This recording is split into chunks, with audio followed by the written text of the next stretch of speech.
سلام خدمت رفقای عزیزم، بچه هشتمی مهدی کشاورز هستم، مدرس ریاضی. خیلی خوش اومدید به ریاضی رو.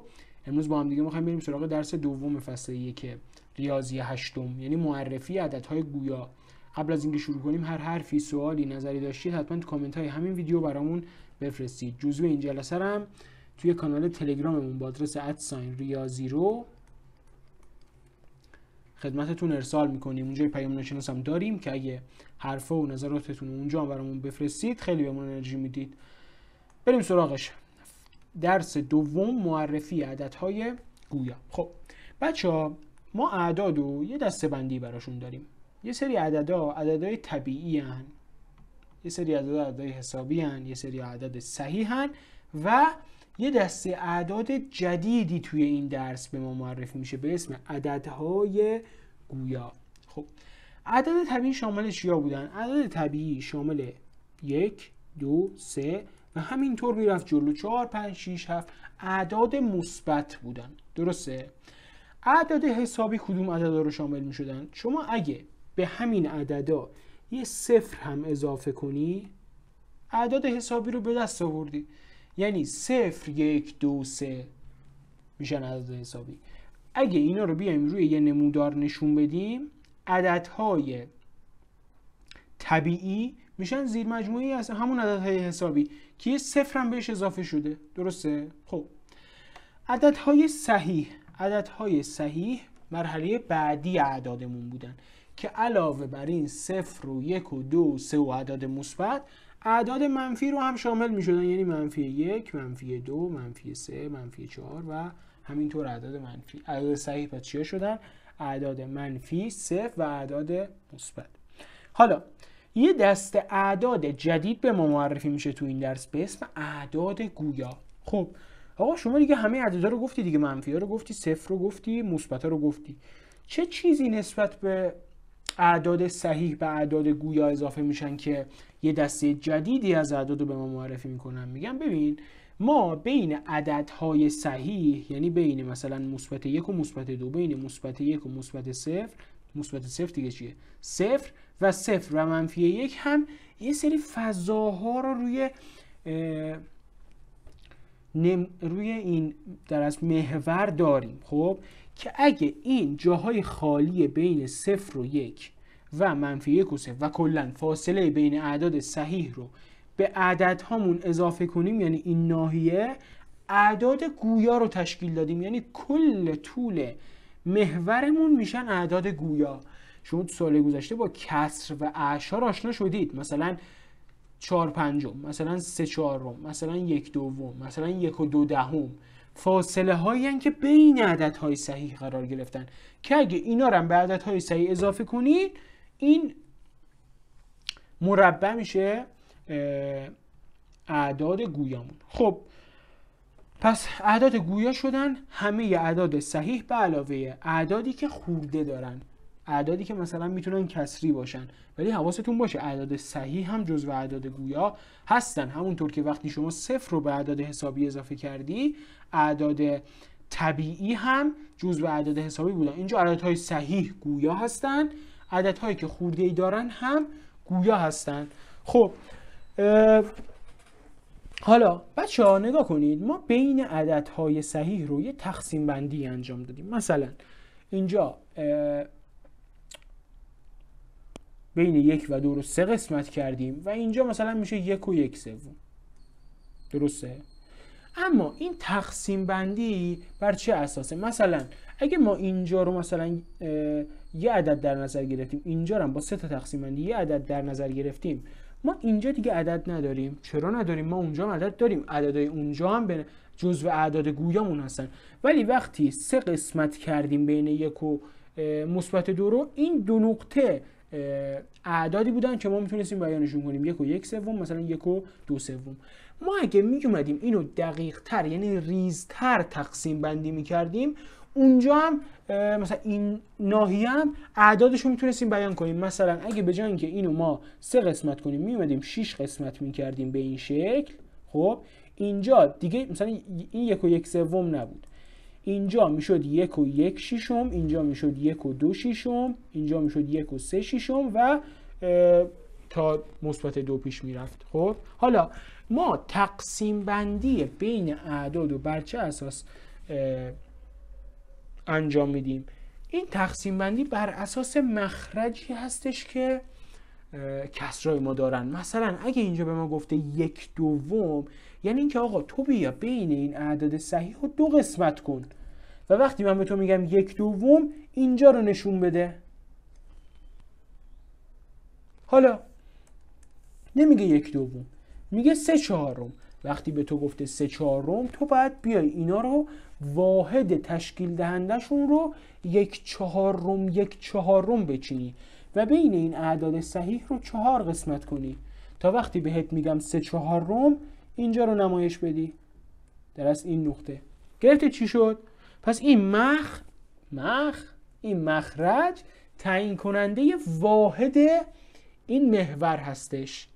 با اعداد گویا آشنا شدیم، تقسیم بندی روی محور رو فهمیدیم به چه شکله. حالا میریم یه سوال حل کنیم که ببینیم اوضاع از چه قراره. گفته که نقطه هایی که روی محور مشخص شدن چه اعدادی رو نمایش میدن؟ کدوم یکی از این عددها صحیح هستن، کدوم یکی از این عددها غیر صحیح هستن؟ اول از همه دقت میکنیم ببینیم واحدی که تقسیم بندی شدن این اعداد صحیح چند هستش. بچه‌ها نها کنید، مثلا الان اینجا بین 0 و 1 رو 1 2 3 4 قسمت کرده، یعنی ما 1/4 روی این محور اعداد پیش میریم. خیلی هم عالی. اگه ما از 0 شروع کنیم 1/4 پیش بریم، وقتی 4 قسمت جلو میریم به مثبت 1 میرسیم. وقتی 4 قسمت دیگه جلو میریم 1 2 3 4، یعنی اینجا به مثبت 2 میرسیم. این نامرد اینجا مثبت 2 رو برای ما قرار نداده بود تا ما رو گول بزنه. از اونور منفی 2 رو هم ازش بده. 4 تا از منفی 1 بریم عقب، 1 2 3 4. 4 تا وقتی از منفی 1 میریم عقب به منفی 2 میرسیم. اینم از منفی 2. عددهای روی محورمون کاملا مشخص شدن. حالا بریم ببینیم چه عددی رو نمایش میدن. خب از 0 شروع میکنیم میریم راست. وقتی یه واحد از 0 بریم جلو ما 1/4 جلو رفتیم، پس این عدد 1/4 رو نشون میده و به همین شکل ادامه میدیم تا به مثبت 1 برسیم. مثبت 1 رو وقتی 4 تا جلو یه دونه جلو میریم 1/4 جلو میریم به همچین عددی میرسیم که جلوتر از مخاصه. بریم به دستش بیاریم 1 و 1/4 1 و 2/4 1 و 3/4. پس اینجا ما 1 و 3/4 رو داریم که یه عدد مخلوطه. قبلا یاد گرفتیم چجوری عدد مخلوط رو به کس تبدیل کنیم. میایم این عدد پشت رو به مخرج ضرب میکنیم، با بالایی جمعش میکنیم، میگیم 1 4 تا 4 تا با 3 تا 7 تا. این 7 میشه صورت و 4 میشه مخرج ما. جلوتری هم میشه 8/4 یا همون مثبت 2 که اینجا مشخص شده. خب این نقطه شد 7/4، این نقطه شد مثبت 2، این نقطه شد 1/4. حالا از 0 میریم به سمت چپ و حرکت به سمت چپ اعداد منفی رو به ما میدن. منفی 1/4 وقتی یه دونه جلو میریم و بعدی میشه منفی 2/4. پس این نقطه هم برای ما نقطه منفی 2/4 رو مشخص میکرد. منفی 3/4 منفی 4/4 که هستش منفی 1. یه دونه دیگه جلو بریم میشه منفی 1 و 1/4. یه کار دیگه میتونیم کنیم، منفی 4/4 رو 1/4 جلو ببریم، یعنی بگیم آقا منفی 4/4 و این نقطه میشه منفی 5/4. حالا این نقطه رو چه بنویسید؟ منفی 5/4.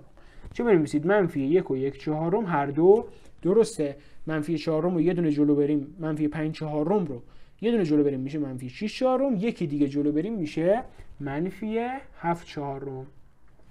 همه نقاط مشخص شدن. این نقطه بود 7/4، این نقطه بود مثبت 2 یا 8/4. 8/4 همون مثبت 2. این نقطه بود 1/4 منفی 2/4. اینجا بود منفی 5/4 یا به عبارتی منفی 1 و 1/4 و اینجا بود منفی 7/4. گفته کدوماشون صحیحن کدوماشون غیر صحیحن. خب این صحیحه این غیر صحیحه.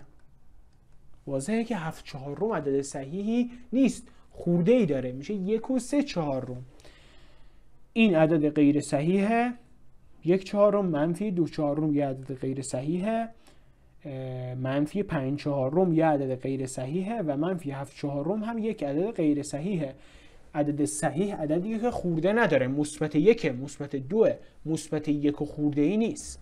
اینم از این. یه تعریف هم تو کتاب داریم برای عددهای گویا.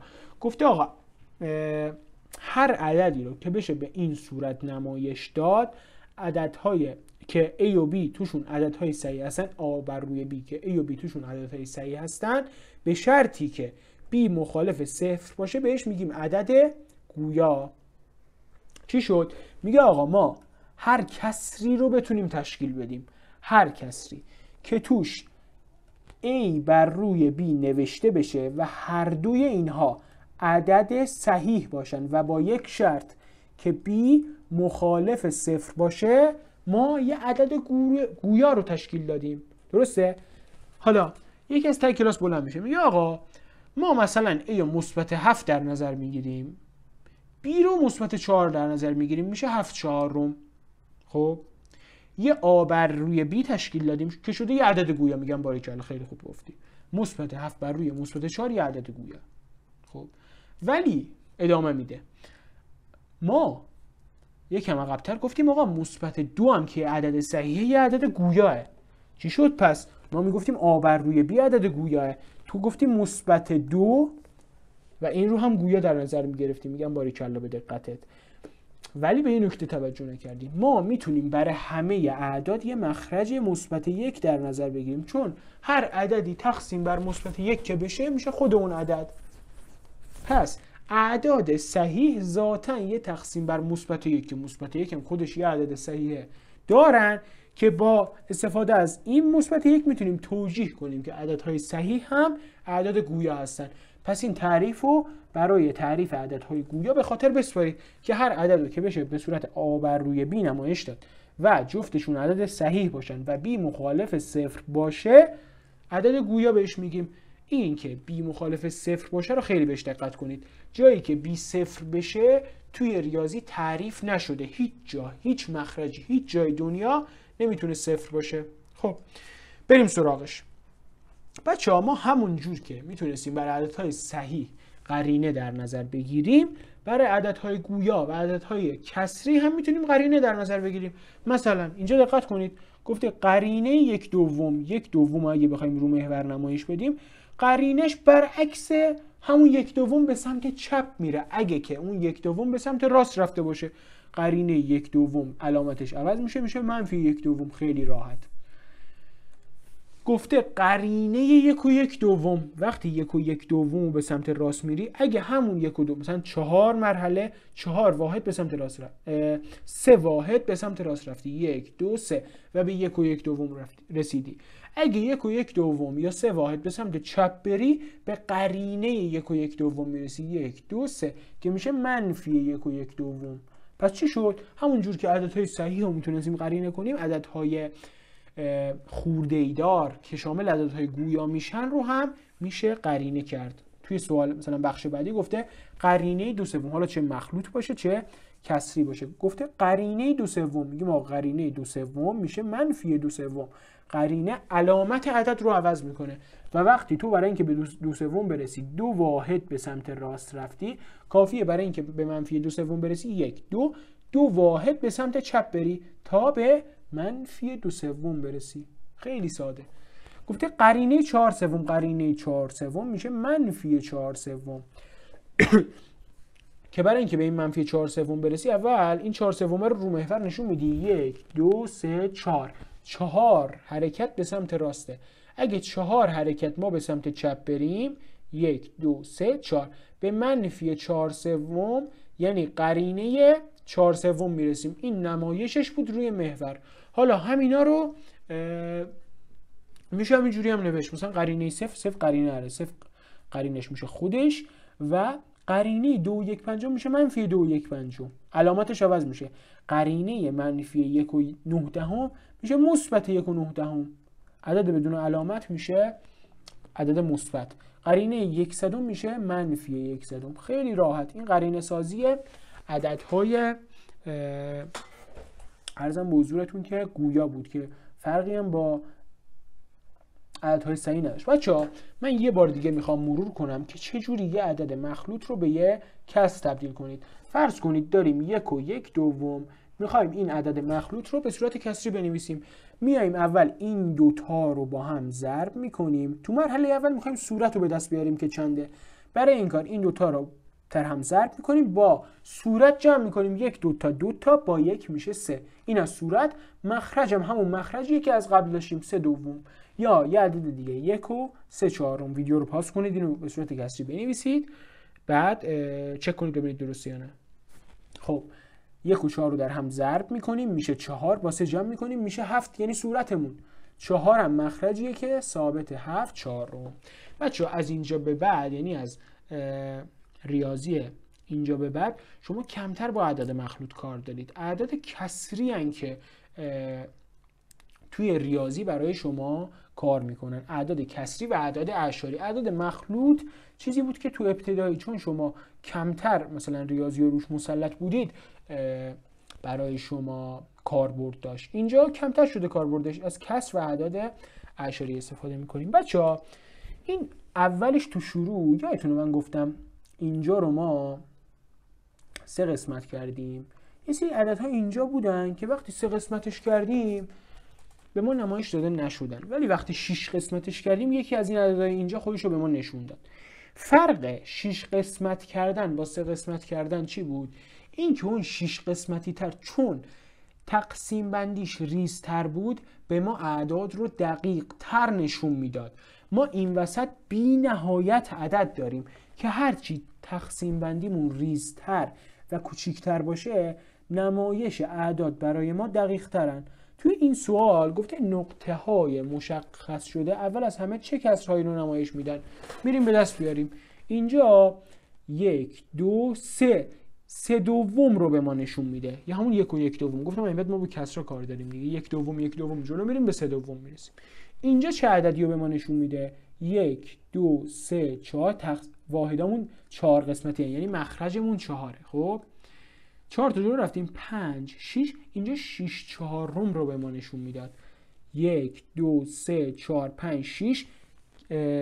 محور بعدی واحدش 6 قسمتیه، یعنی مخرجشون همشون 6 و 1 2 3 4 5 6 7 8 9 ششم رو به ما نشون میده. ولی بچه‌ها دقت کنید اینا این 3 تا عدد همشون روی یه خط قرار دارن برای محورهایی که فاصله بین 1 و 2 شون به 1 اندازه است. خب ولی عددهایی که توی یک راستا قرار دارن یعنی دقیقاً دارن یه جا رو نشون میدن. چرا با هم فرق دارن؟ یعنی 3/2 و 6/4 و 9 ششم شدن. بچه‌ها اینا هر سه تاشون یه عددن، فقط چون تقسیم بندیشون دقیق تر شده عددها متفاوت شده. در حالی که اگه مثلا اینو ما ساده کنیم به همون 3/2 میرسیم. الان مثلا 6 و 2 رو ما به 2 تقسیم کنیم 6/2 میشه 3، 4/2 هم میشه 2، به همون 3/2 میرسیم. ولی چون تقسیم بندی دقیق تر شده یه عددهای متفاوتی رو به ما نشون داده، چون مخرج فرق کرده. اینا سه تاشون به یه اندازن، یعنی 3/2 با 6/4 با 9 ششم با هم برابرن. حالا فرق بین این سه تا محور چیه؟ ما اینجا خب یه عدد داریم به اسم 7/4. خب در حالی که عدد بعدی 3/2 4/4 یا همون 2. چون اینجا تقسیم بندیمون دقیق تر بوده یه سری عددهای ریزتر رو هم به ما نمایش داده. فرقشون فقط توی کسرشونه که وقتی جلو رفتیم متوجه شدیم که اینا با هم برابرن. اگه عدد رو ساده کنیم به 3 تا عدد مساوی میرسیم وقتی که یک جا رو نشون میدن و تفاوت توی اون مخرج و تقسیم بندیشونه. خب موضوع بعدی، موضوع آخری که از این از درس باهاش روبرویم که بخش آخر درسنامه‌مون هستش و ما توی قسمت بعدی میریم سراغ حل تمرین ها، این تقسیم بندیه که توی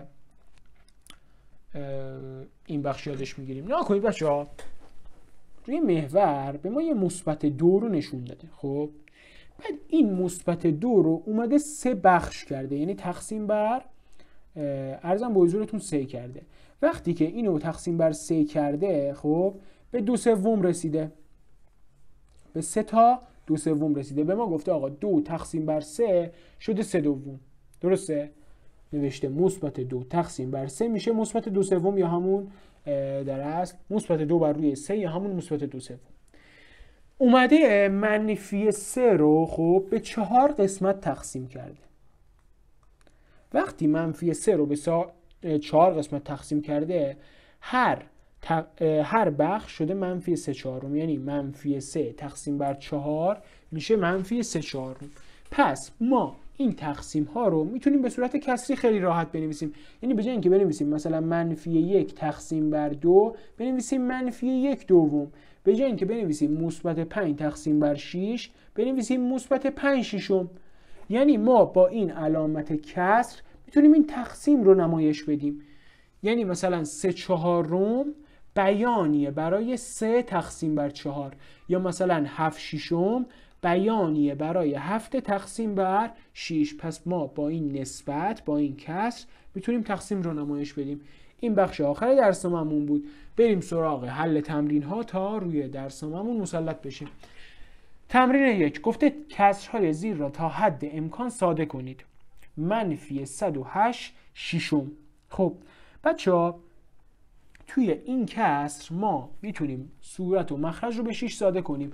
اصل ساده سازی کسرها ساده کردن صورت و مخرج به یه عدد مشترکه.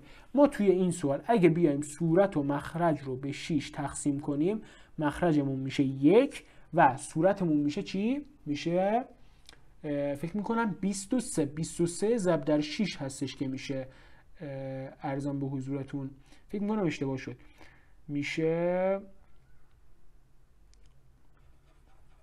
18 ضرب در 6 هستش که میشه 108. پس اگه ما به 108 رو به 6 تقسیم کنیم میشه 18 و این کسر میشه منفی 18 بر روی 1 که برابر با منفی 18 شده.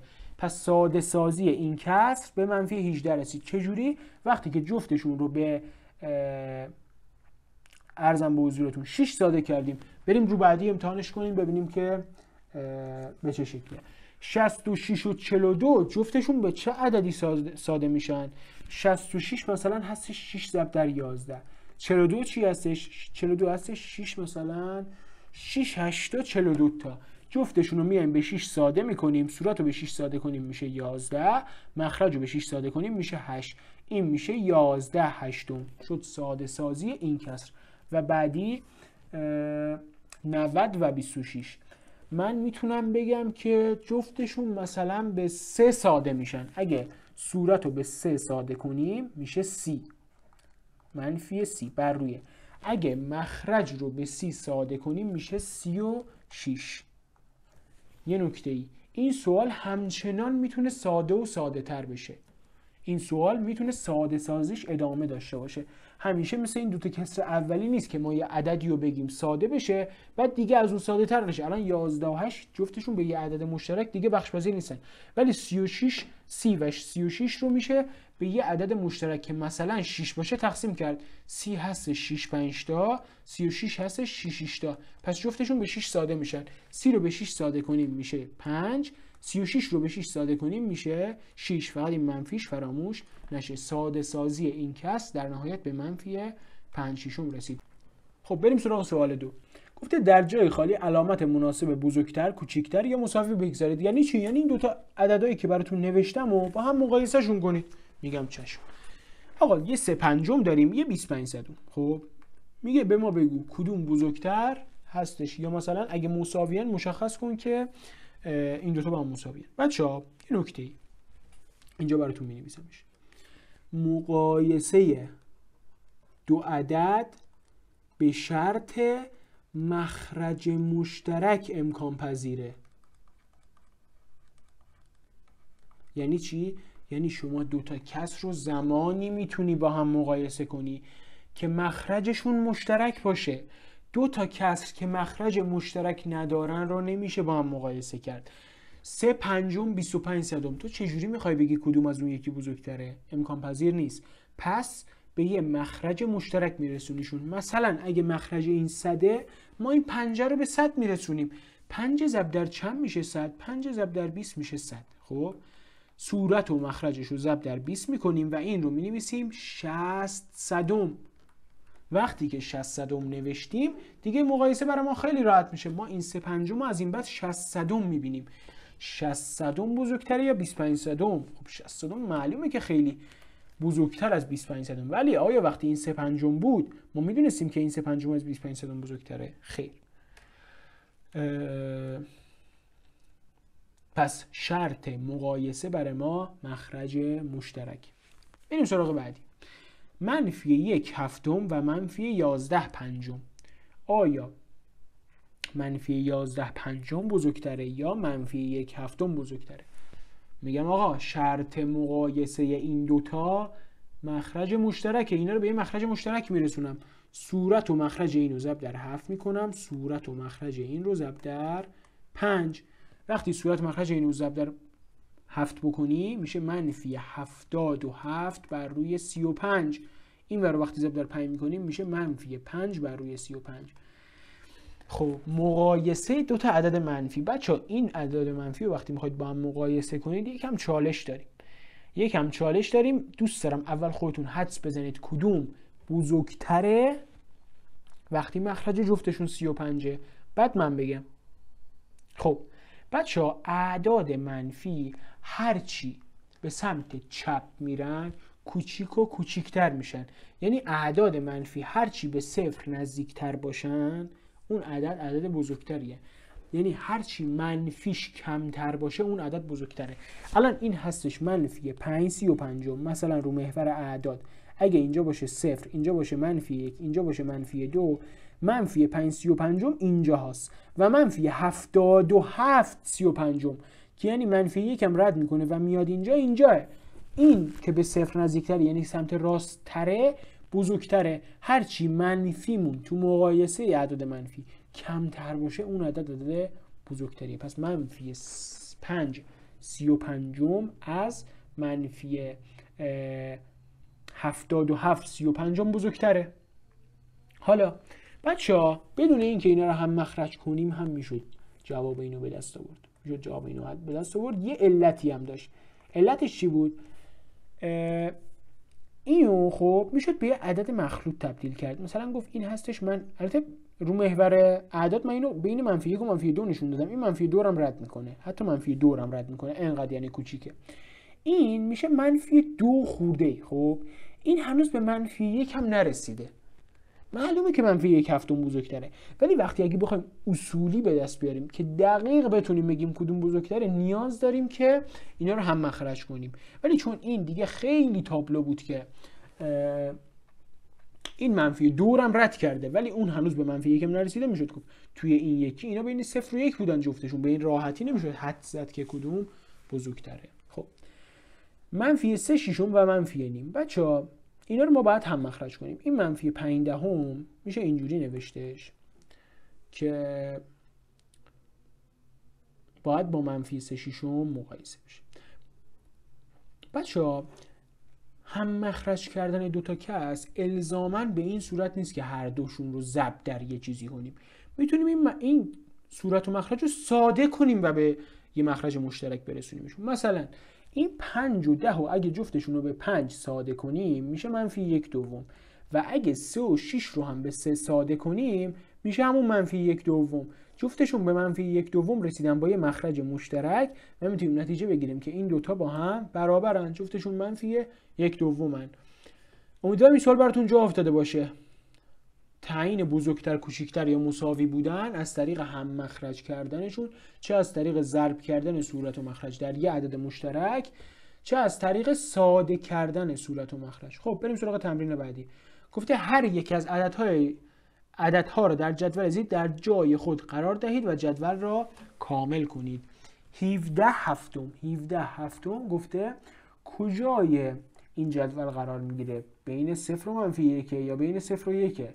بین 1 و 2 یا از 2 بزرگتره؟ بین منفی 1 و منفی 2 بین منفی 2 و منفی 3 یا حتی از منفی 3 کوچیک‌تره؟ عدد اولمون هست 17/7. بچه‌ها 17/7 خب شامل 2 تا 7 و یه 3/7، یعنی میشه نوشتش به صورت 2/3. خب پس 2 رو رد کرده و هنوز به 3 نرسیده، پس این عدد بزرگتر از 2. حالا اگه اینجا یه دونه مثلا بین 2 و 3 هم قرار داشتیم اونجا قرار میگیره، ولی وقتی گفته 2/3 یعنی 2 رو رد کرده و ما اینجا قرار میدیم 17/7 رو. گفته 1/15. 1/15 کجا قرار داره؟ 1/15 هنوز به 1 نرسیده ولی 0 رو رد کرده، پس 1/15 رو بین 0 و 1 قرار میدیم. گفته منفی 1 و 2 پنجم. منفی 1 و 2 پنجم یعنی چی؟ یعنی از منفی 1 کوچیکتر ولی از منفی 2 بزرگتر. یعنی ما تو محور اعداد منفی 1 رو رد کردیم، از منفی 1 کوچیکتر شدیم ولی هنوز به منفی 2 نرسیدیم. پس منفی 1 و 2 پنجم هم توی این بخش یعنی بین منفی 1 و منفی 2 قرار میگیره.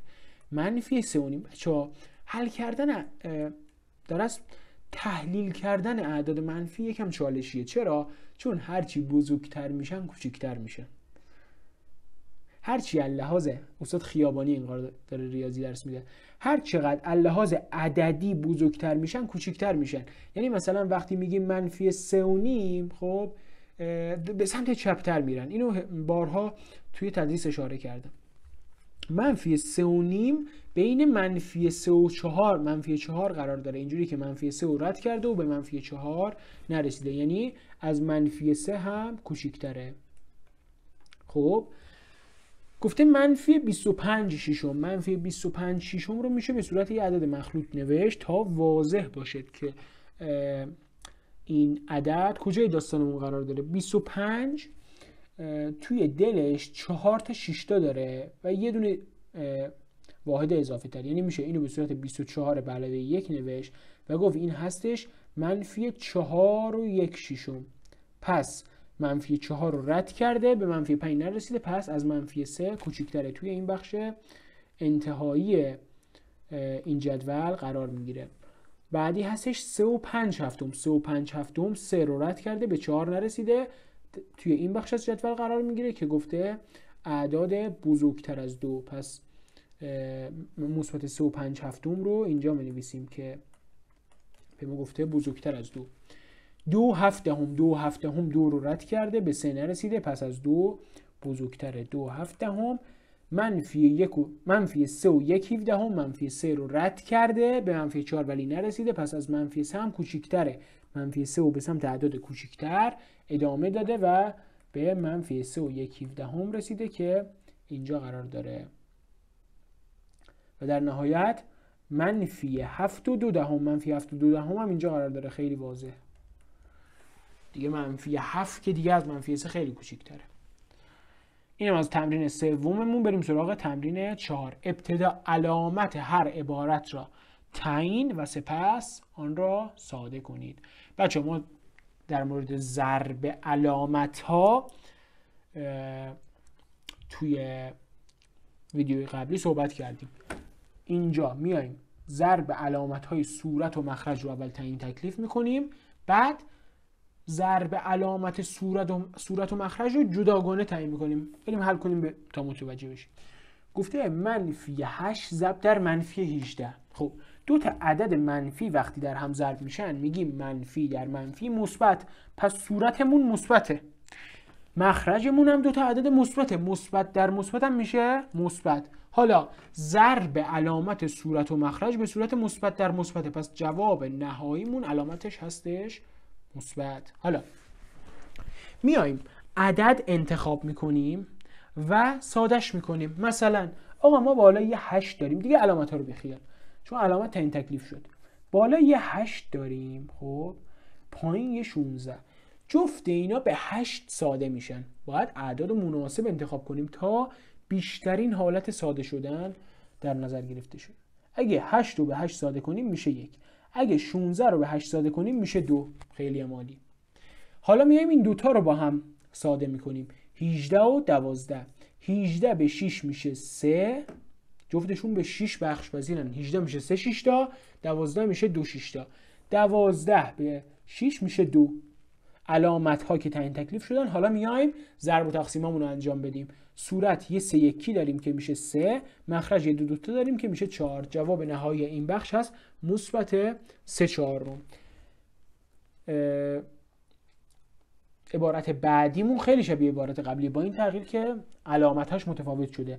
صورت دو تا عدد مثبت، مثبت در مثبت مثبت، مخرجم دو تا عدد مثبت، مثبت در مثبت مثبت. و میریم ساده سازیشو انجام بدیم. بچه‌ها بعضی وقتا ممکنه تو نه مثلا 8 و 16 رو با هم ساده کنی، آقا کار دیگه، یهو مثلا میای 8 و 12 رو با هم ساده میکنی، هیچ ایرادی نداره، هیچ ایرادی نداره. مهم اینه که ساده سازی انجام بشه. 8 و 12 جفتشون به 4 بخش پذیرن. 8 هستش 2 4 تا، 12 هستش 3 4 تا. جفتشون اگه به 4 بخش پذیر کنیم 8 به 4 میشه 2، 12 به 4 میشه 3. 18 و 16. 18 و 16 چیزی که من تو نگاه اول میبینم جفتشون به 2 میشه ساده کرد. 18 به 2 میشه 9 و 16 به 2 میشه 8. الان یه 2 9 تا داریم، یه 3 8 تا.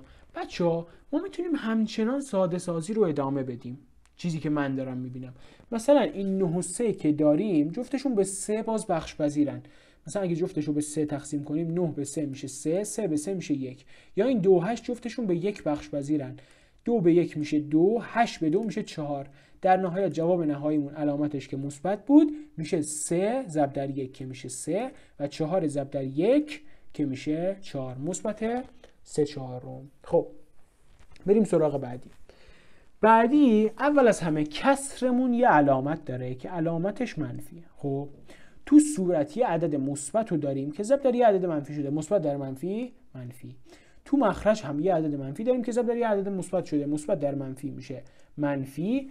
و وقتی این عرضم به حضورتون که منفیا رو در هم ضرب میکنیم میشه مثبت. یه منفی هم این پشت داشتیم، تعیین علامتش به این شکله که یه منفی مثبته. حالا کسر رو تعیین تکلیف میکنیم. ضرب کسرمون به چه شکله؟ 2 ضرب در 10، 7 ضرب در 25. فقط قبل از ضرب کردن میایم ساده سازی انجام میدیم.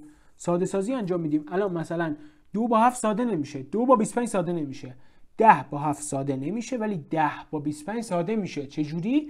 جفتشون به 5 بخش پذیرن. 10 به 5 میشه 2، 25 به 5 میشه 5. حالا میایم در هم ضربشون میکنیم. 2 2 تا 4 تا، 7 5 تا 35 تا.